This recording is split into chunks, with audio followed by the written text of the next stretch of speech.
sisakhuluma ngalo udaba abaningi babebuza ukuthi hawu indaba zeinkabi sithola kanjani.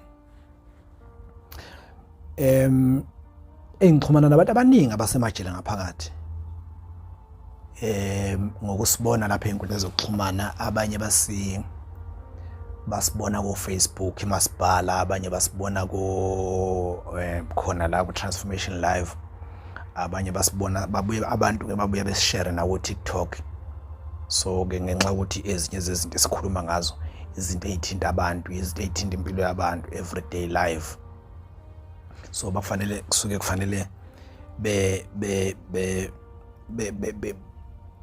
uyazi na ukuthi mawukhuluma ngento ethinta umuntu nento umuntu abona ukuthi ngamsiza, uyayishare lo muntu leyo nto, ayishare ukuze kusizakale nabanye abantu.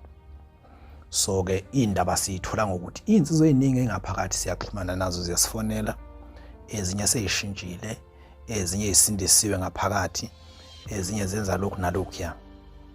So ayikho abantu njengoba bangafani, abantu abafana abantu ezenzweni zabo. Abanye abafuthi abangaphakathi bayabona ukuthi umuntu ongakaboshwa noyimisele ngekusasa kukhona angakufunda kuleli icala lami engalenzayo, kukhona angakufunda kulokhu nalokhu. Kunodaba nje uyazi ukuthi masikhuluma ngeinkabi sikhuluma ngemboni yamatekisi ikakhulukazi. Zikhona ezenza omunye umsebenzi, kodwa nje embonini yamatekisi la khona inkabi eyiphekwa khona, eyigqunywa khona. Kunenkabi, kunodaba nje olukhona la engizolufunda lwenkabi eyaginqa nemoto kade yobulala umkhaya wami, khona insizwa naye ngasekho emhlabeni, eyaziwayo le kwaNongoma,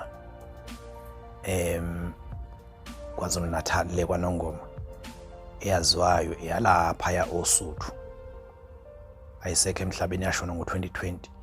uSiputla Mfukampungosi, nganginaye uSiputla ejele leseNcome eMaximum ngo-2010. Ngafikela kuyena, ngiyakhumbula ukuthi yena wayegwetshwe ngo-2007.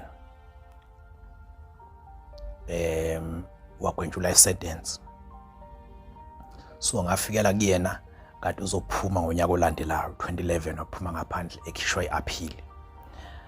Asihlala ngake naye, mhlambe sahlala inyanga ezu9, mhlambe sahlala 9 months or 11 months, kodwa nje asihlalanga naye kakhulu ngoba ngafika mina ngo-April eNcome 2010, yena wazophuma mhlambe kwaba unyaka wodwa, ngazi waphuma la kubani ngonyaka olandelayo. Ekade egwetshwe ngo-2007, egwetshwe life sentence.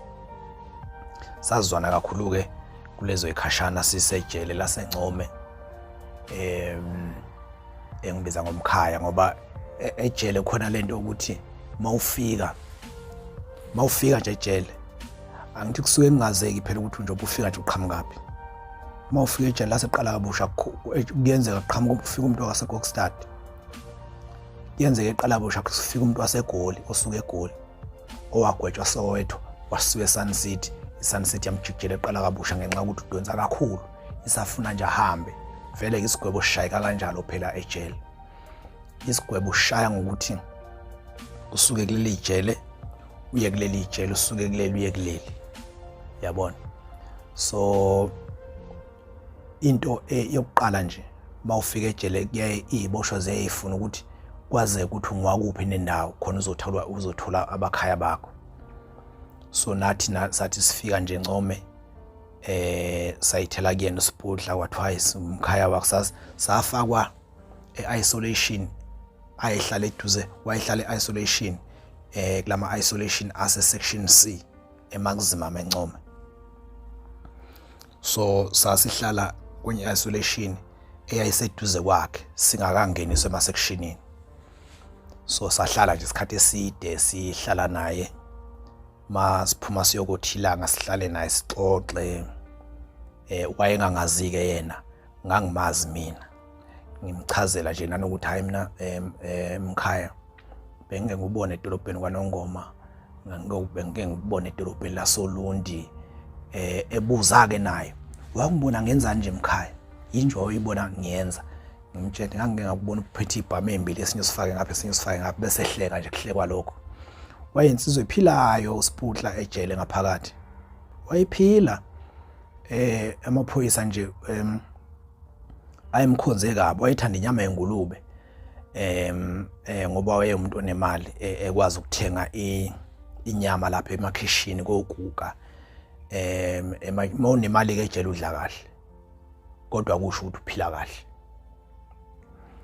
udla kahle uma ngikhuluma ngokuthi udla kahle abantu bengacabangi opizza nobani mangikhuluma ngokuthi udla kahle ejele mawunemali ngisuke ngisho ukuthi awudli lomgxovugxovu lo odliwa lapha emajele koNcome nakobani lamaqanda amabili abhoyiliwe nophuthu njalo ngaze kuphela iviki udla amaqanda abhoyiliwe nophuthu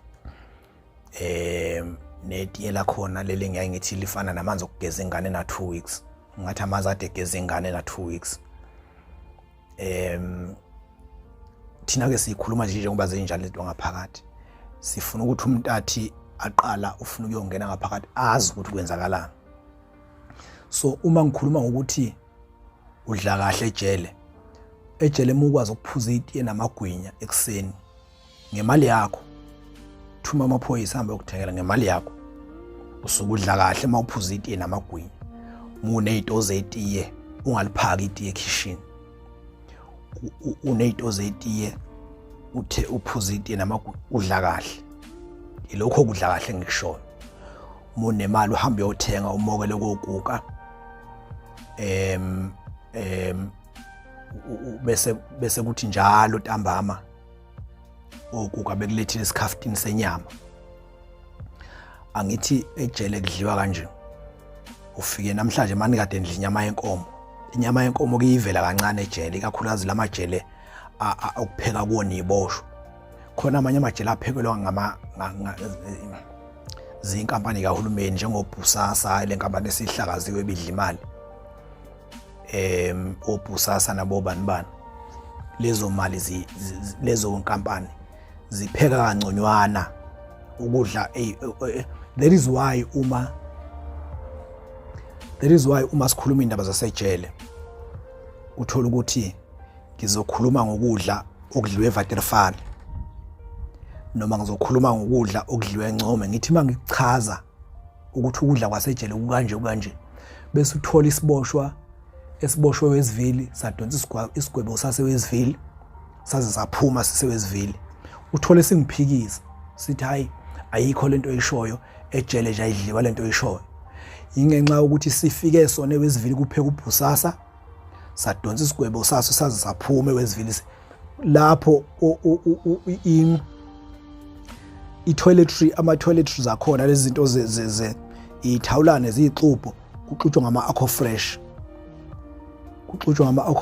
kugezwa nge-Lux insipho go to Ncome prison go to Waterval go to lamajele asemaplazini naseGoli akhona ko-Vanderbay hamba kulawo majele anjalo iColgate yakhona uthi muyifaka emlonyeni ungathi uphuthu Colgate yakhona exactly njengophuthu ungathi uxubha ngophuthu nje so mawutshela umuntu osejele elinethenda elisupplywa ukudla kwakhona ukusupplywa ikhampani umtshela ngejele laseNcome ukudla kwakhona ukugujwa zibosho lapha engadini izokupheka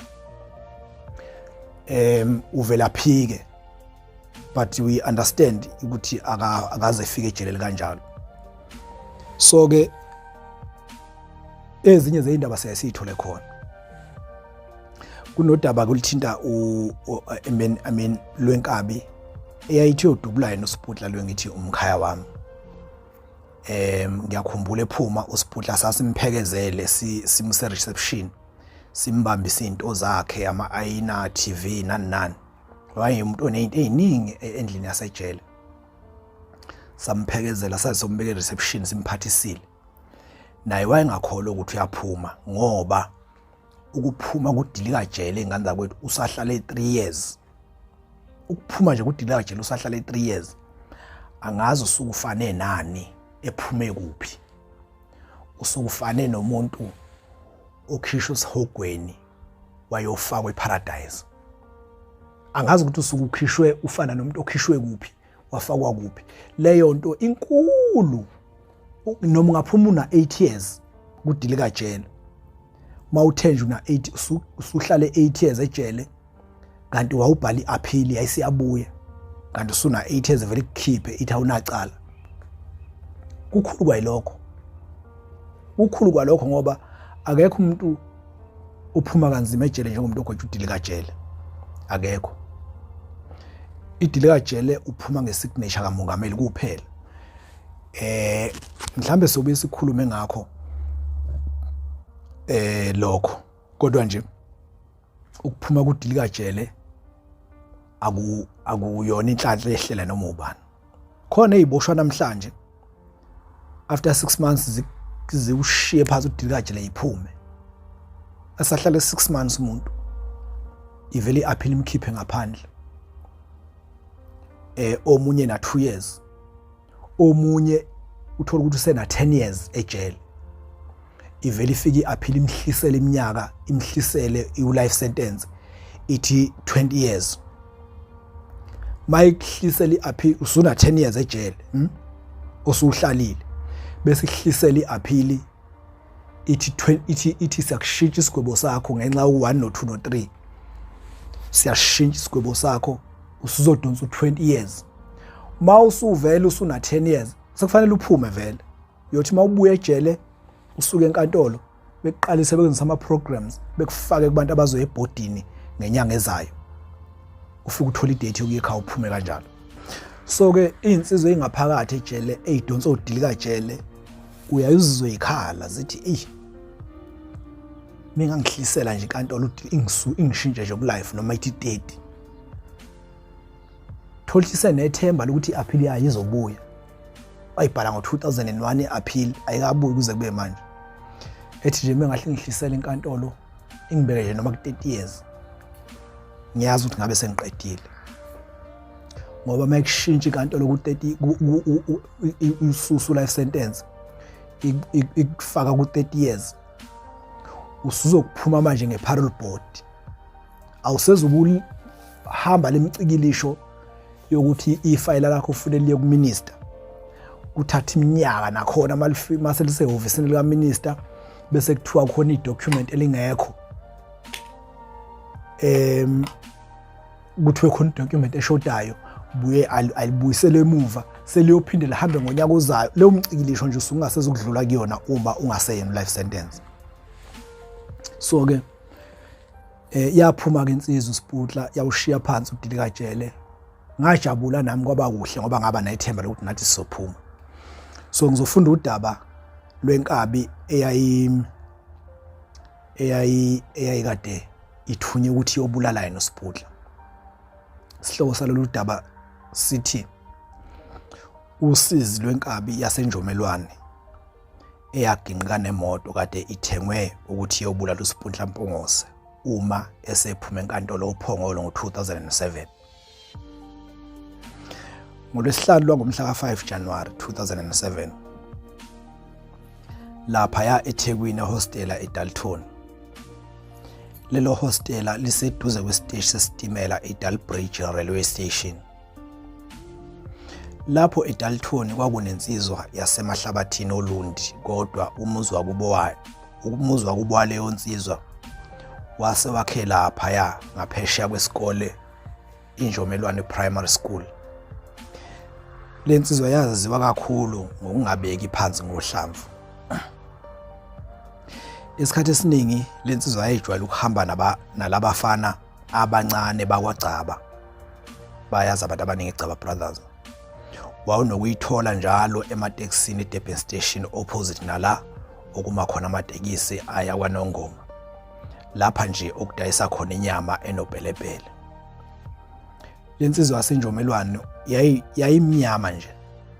Iyinde kodwa iyinhle. Ebusweni yayifana ngqo nomdlalo webhola owayedlalela iMamelodi Sundowns okwakuthiwa uLovers Mohlala. Lensizwa yayidume ngoBhabsi isibongo sayo ngizocela ungasisho isibongo sayo kodwa nje uBhabsi bayamaza abantu abaningi basondini Lensizwa yayijwayelene kakhulu nenye insizwa yasenkandla kwaMdunge.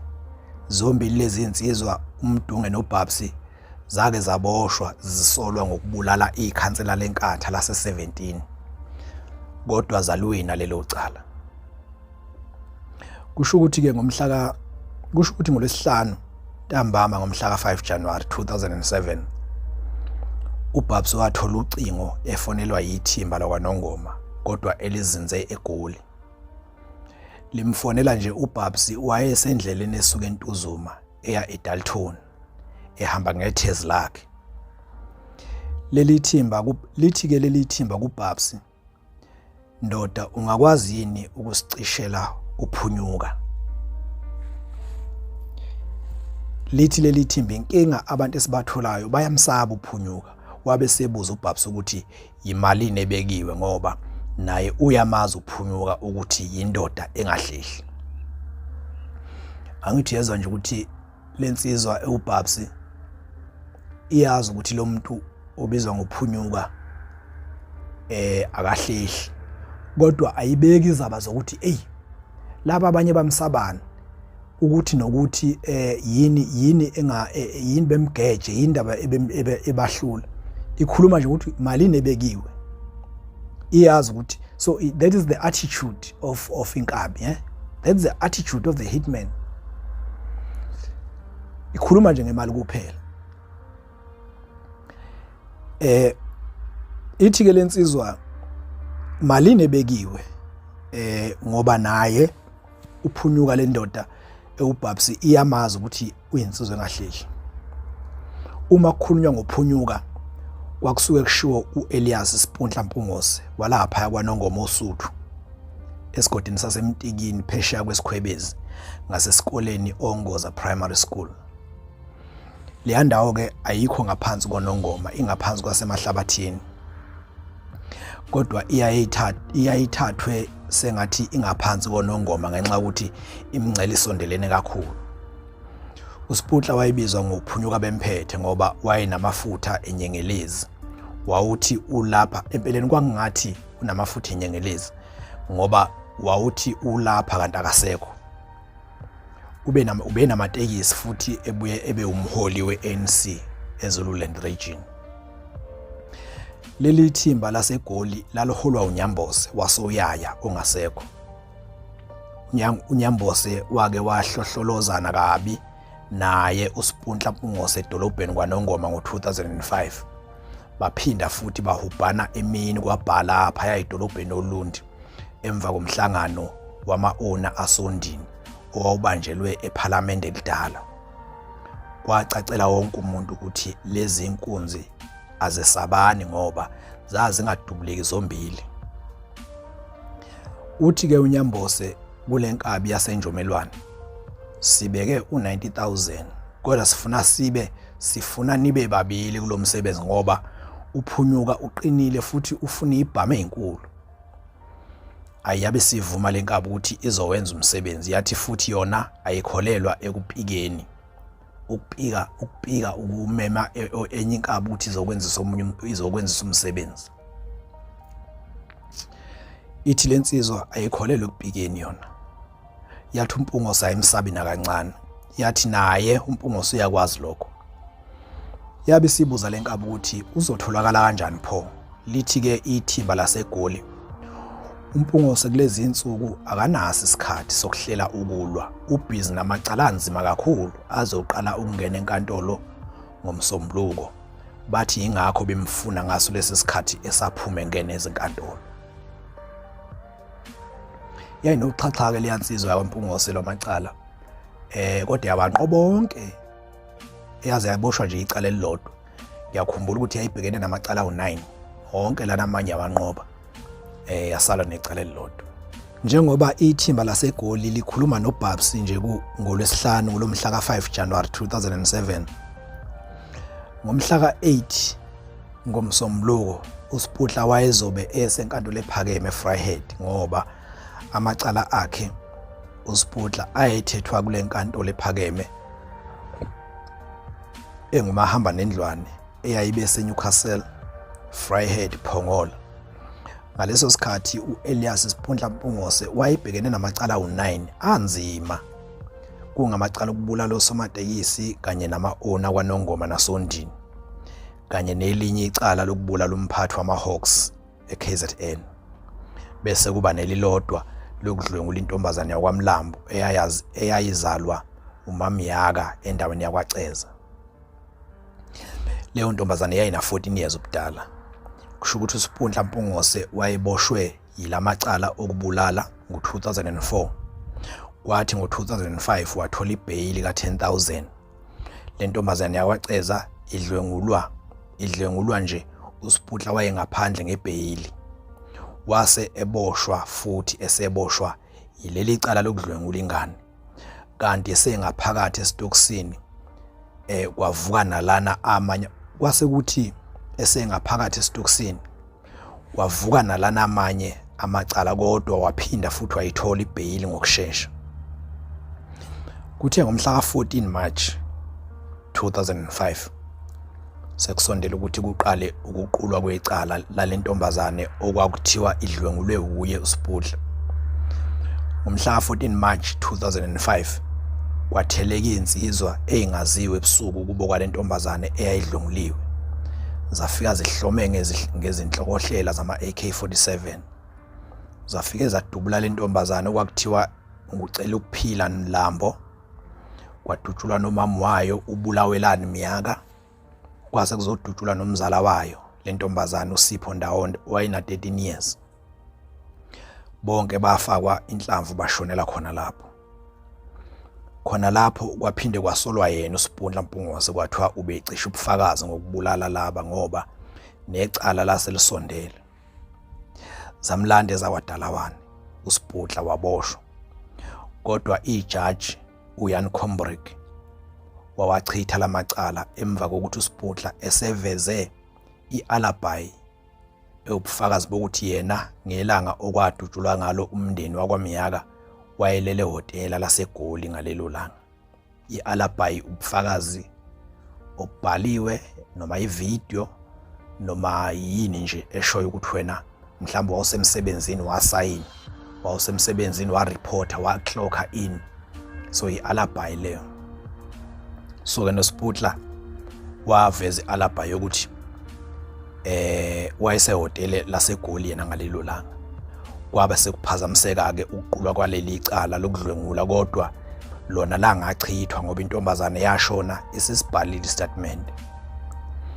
Emva kwalapho kwase kuthiwa wonke amacala azohlanganiswa ethethwe enkantolo eyodwa ngoba abhekene nomuntu oyedwa. Yiwo ke lamacala okwathiwa kumele ashawe esahamba wona uSiphundla Mpungose. Leli thimba laseGoli labe selithi akehle uBabsi eze ecaleni ezobuka isimo sokuthi angeke yini ashaye kuSiphundla uma ephuma noma ezongena enkantolo. Yathi lenkabi izokwehla ihlomile futhi iphethe lonke ithuluzi. Yathi ayinaso isikhathi sokubheka isimo yona. Uma kuvela ithuba nje izosuka ihlale kuSiphundla. Nangempela ngomsombuluko kwangomhla ka-8 January 2007 wafika uBabs enkantolo eVryheid la kwakuthethwa khona icala laSiphundla. Wafike wangena naye enkantolo ngaphakathi wahlala walilalela lonke icala. Ekufikeni kwakhe uBabs wafike wakhathala waba udaka. Indlela ezokuphepha ezaziqiniswe ngayo kwakuchiza ukoti. uSiphundla wayefike nenqwaba yama-bodyguards uma eze enkantolo. Ijaji laliphethe leli icala uVan der Reyden nalo lalifika enkantolo liphahlwe ngamaphoyisa laphinde lahlinzekwa ngama-bodyguards ngaphezulu. Ngisho nomshushisi uAdvocate Cyril Selebi wayehlinzekwe ngoxhaxha lonogada bemqapha 24/7. Ngaleli langa enkantolo wafike kwavela ukuthi uSiphundla Mpungose wake waya kulomuzi wakwaMyaka kubo walentombazane eyayidlunguliwe. Waya ingakabulawa intombazane nonina kanye nomzala wayo. Wafika khona wathi abesule icala uzobanika u10,000 kanye neinkomo ezu10. Ayiwakunqaba lokho lo mndeni.